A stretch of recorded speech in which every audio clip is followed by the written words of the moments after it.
Mothra vs. Godzilla is maybe my favourite Godzilla film thus far, which I can't say I was expecting.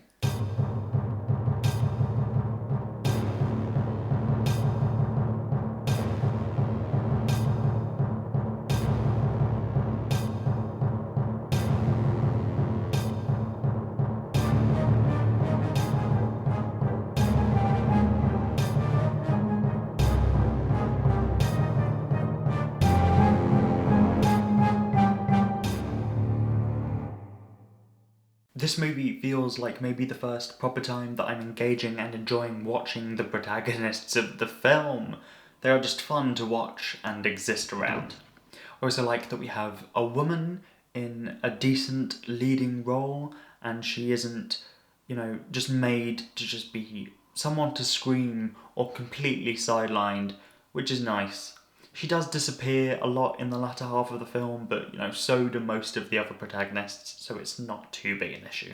There's a moment early on in the film where she is taking her time, taking a picture, and she is told that she doesn't need to bother taking so much time because it's only news photography. I might be reading far too much into this, but this really feels like a comment on the state of the franchise at the time and the types of films that Ishiro Honda was making. These aren't high art, they are just dumb monster movies at the end of the day, and are they worth all the effort that Ishiro Honda and the other members of his team take to elevate that and make them more?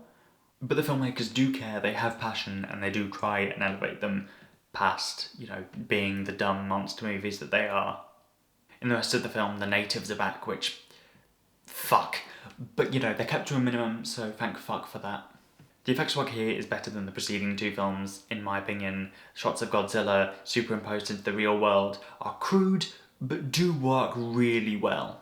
He feels kind of obscured by haze in the far distance, and it does make you feel a bit more like he's big and far away, but coming.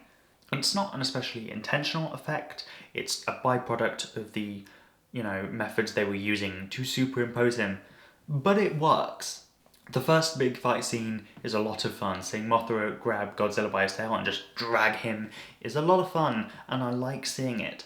The last fight scene, however, it's just a big anticlimax. It's 5 minutes of some worms shooting out webbing at Godzilla and then ducking behind some rocks whilst Godzilla shoots his atomic breath.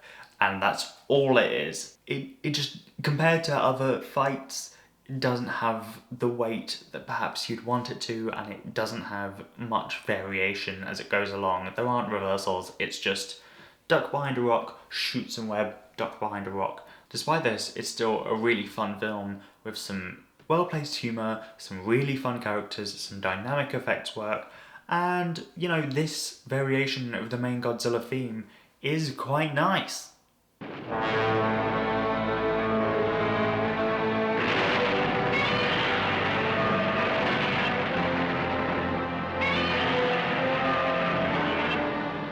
Next on my list is Ghidorah, the three-headed monster.